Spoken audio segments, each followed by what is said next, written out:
This is Chapter 8 of The Unsworn Heir, written by Alexi Hart. The fight ended the way most fights did on winter roads. Not clean. Not holy. With bodies cooling in the snow, and men pretending they didn't hear the prayers that came out wrong. By the time the High Warden returned to the carriage, his sword was black to the hilt. He looked at her like he could taste her pulse. The bondmark answered with a slow, humiliating warmth, and the dark at the edges of the room seemed to breathe in time with them. He shut the shattered door with a hard shove, as if slamming out the colds could also slam out what had tried to crawl in. The lantern swung overhead, throwing light across his face in harsh angles. He looked carved from exhaustion. His breathing was steady, but she felt the truth of him through the bond anyway. An ache in his ribs, a sting in his shoulder, the tight, controlled tremble of adrenaline he refused to let show. And beneath all of that, the familiar, restrained coil of hunger. Not for blood, for heat, for alignment, for her. He shoved the sword back into its sheath and braced one hand on the bench, head lowered for a heartbeat. She saw his gloves now, blackened at the fingertips where rot fluid had splattered, his cloak torn at one shoulder. And at the edge of his cuff, the faint black veins at his wrist had darkened again. He flexed his fingers once, as if testing whether the rot still held him. Her stomach turned. "You're bleeding," she said. His head lifted. "No," he said automatically. Pain flashed up his forearm. He hissed under his breath. Then his jaw tightened as he realized what had happened. The truth tether didn't care if the lie was habit. "Fine," he murmured, voice rough. "Not bleeding. Cut." She stared at him. "That's still bleeding." His mouth tightened. "I'm functional," he said. "And you're hollow-touched," she replied, quieter now. His eyes sharpened. The bond tightened at the word, a faint ache blooming under her skin, as if it disliked being named. He leaned closer, gloved hands on his knees, and his voice dropped. "Don't say that where others can hear," he said. "They already suspect," she muttered. "They suspect many things," he replied. "They don't confirm them." She swallowed. Outside, muffled voices moved around the carriage, wardens checking the road, sea knights regrouping, someone weeping softly. The smell of rot lingered, but thinner now, as if the bond's chosen heat had pushed it back, at least for a moment. Her body still trembled with leftover warmth from his mouth. She hated that. Hated that him trembling too, the same aftershock of pleasure and restraint. She looked at her bound wrist. The leather cord had darkened with sweat and old blood. The linen padding was rumpled. Her skin beneath was red and raw. The sight made her chest tighten with sudden fury. Not at him. At the whole design of this. Chains disguised as order. Desire used as leverage. Consent treated like a luxury. She lifted her wrists. "Untie me." His gaze flicked to the cord. "No," he said. The bond tightened, a sharp pulse of ache. She bared her teeth. "That's not the bond talking. That's you." His eyes stayed on hers. "That's me keeping you alive." "You already promised," she snapped. "You promised on the road. No one would touch me." "And I kept it," he said. "You kept their hands off," she shot back. "Not yours." Silence. The bond hummed, low and restless, as if listening. The High Warden's gloved hand lifted slightly, then stopped, hovering in the air like the ghost of a touch. "Your wrists," he said, voice rough. "They need." "Don't," she cut in. "Don't pretend this is kindness. If you want to touch me, Ask. His jaw clenched. The carriage rocked slightly as someone outside leaned against it, then moved away. The High Warden held her gaze, eyes dark. "May I?" he said, quiet. The words were stiff in his mouth, like he'd been taught to command, not request. Her throat tightened anyway. "Yes," she said. He reached for her wrists, carefully, and unfastened the cord enough to rub warmth into her skin without fully freeing her. His touch was controlled, precise. The bond responded instantly. Warmth surged through her, easing the ache, smoothing the raw pain in her wrists into something that felt heavy, pleasing. A warmth that slid down her belly and made her thighs tighten. She bit back a sound. He felt it. She felt the echo in him, his breath hitching, his body tightening, the disciplined line of him straining against the bond's demand. He stilled, hands still on her wrists, and looked up at her. "Tell me," he said, voice low. "What do you want?" The question hit like a spear. Want. A dangerous word. She swallowed, eyes burning with anger she didn't fully understand. "I want to not be taken," she said. His eyes narrowed. "I'm not taking." She laughed, bitter.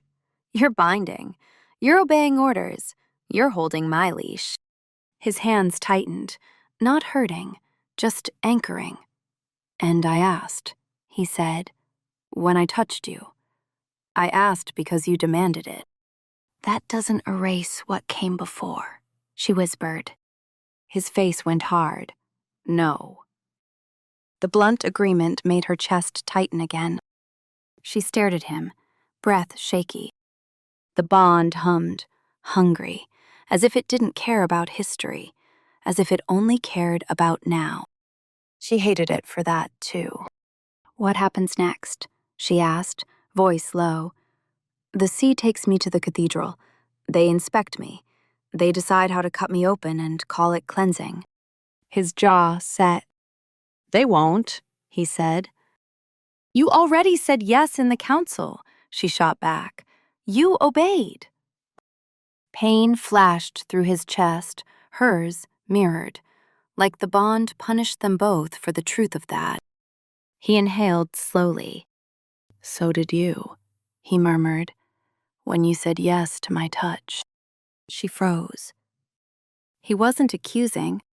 He was stating the terrible reality, that consent inside a cage was complicated, and the bond didn't care about philosophy. Her cheeks heated. "I said yes because it hurt when you didn't." His gaze softened a fraction. "I know." The tenderness of those two words made her throat ache. She hated that, too. She leaned forward, bound wrist resting on his forearms.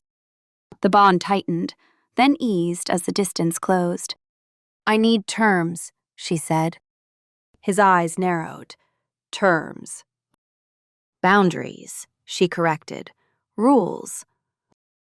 His expression didn't change, but she felt the shift in him, a tension sharpening, as if he understood contracts better than comfort.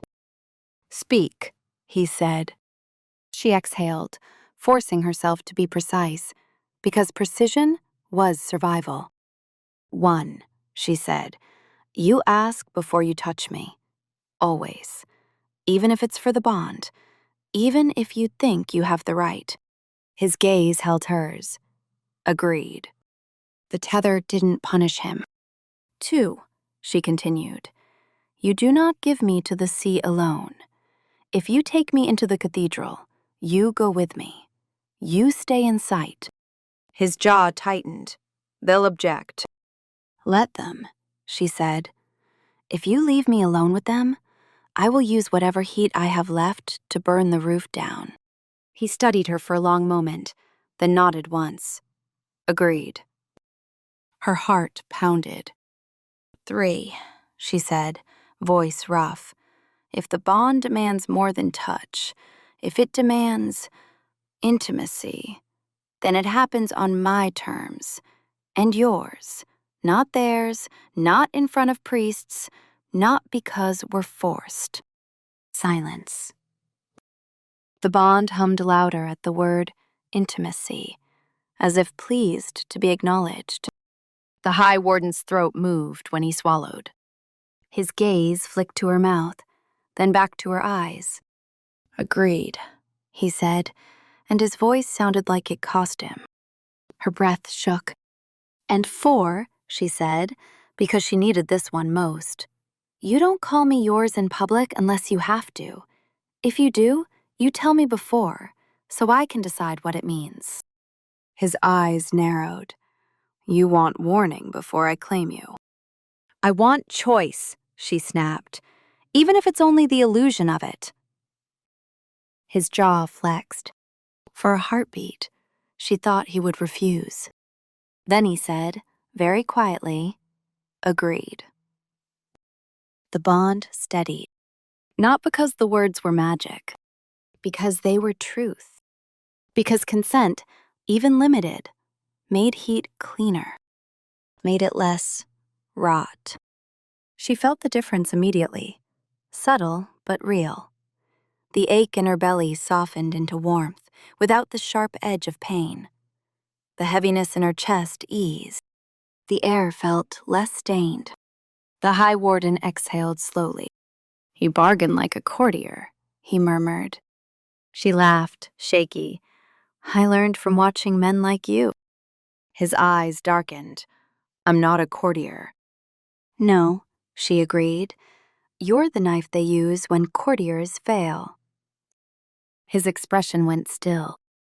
The bond tightened faintly, reacting to the truth like a bruise pressed too hard. He looked away first. Outside, the noise shifted. The carriage lurched as the horses were urged forward again. The shattered door had been patched with boards, clumsily nailed, leaving gaps where cold air seeped in. They were moving. Toward the cathedral. Toward the sea's waiting hands. The High Warden's gloved fingers still held her wrists, gentle and steady, as if he didn't want to let go and risk the ache returning. You should know, he murmured. The bond will demand more than rules. She swallowed. I know. It will punish lies, he continued. It will punish distance. It will punish refusal. Her chest tightened. Then it's not consent. His eyes flickered, sharp. Consent exists even in pain. It's the only thing that makes the heat clean. She stared at him. You sound like a priest. His mouth tightened. I sound like a man who has watched rot bloom from coercion. The words landed heavy. She saw again the black veins at his wrist. She saw the hollow's dead fingers on his arm. She saw the way chosen heat had eased the bruise in the air. She understood with sick clarity that the thornbind wasn't just a chain. It was a test, and coercion would fail it. She leaned closer, voice low. Then listen to me. His gaze returned to hers. If you ever stop asking, she whispered. If you ever decide that the bond gives you the right to take. Her throat tightened, anger rising like fire. I will not break quietly, she finished. His eyes held hers. Good, he said. The answer startled her. He leaned closer, voice rough. I don't want quiet, he said. Quiet is how rot breeds. Her breath caught. She felt the echo in him. Fear, yes, but also something fierce and protective, and something darker beneath it. Possessiveness. Not owned. Chosen. He lifted one hand, hovering near her face. May I? He asked, quiet. Her pulse hammered. Yes, she whispered. He brushed his thumb along her lower lip through his glove, so lightly it was almost not there. The bond surged anyway. Warmth spilled through her, thick and dizzying. Her breath hitched. She felt his breath hitch too. His eyes darkened. He didn't kiss her. He stopped.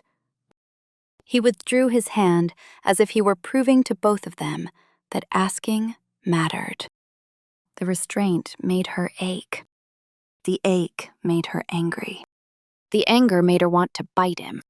She smiled instead, slow and dangerous. "You're learning." His mouth tightened. "So are you." The carriage rolled on. Outside, the city's noise grew louder, the streets narrowing as they climbed toward the cathedral district. Bells tolled somewhere above, their sound deep and slow, like a heartbeat. A priest's heartbeat. A god's heartbeat. The hollow gate's heartbeat. She felt the bond tighten again, not with pain, but with anticipation. The cathedral was close, and she realized, with a sudden, sick twist, that the taste of power she'd felt on the road, the clean surge of chosen heat that had steadied them, was addictive. Not just for her, for him. For the bond. For whatever hungry thing beneath the city that had tasted it and wanted more. She stared at her bound wrists and felt the cord, the linen, the warmth of his hands. She thought of the word she'd forced him to learn. Yes. It was a small weapon. It might be the only one that mattered. The carriage slowed. Stopped. Voices outside. The scrape of boots on stone. The murmur of radiant prayers. The High Warden's posture went rigid. He looked at her. "Remember the terms," he said. She swallowed.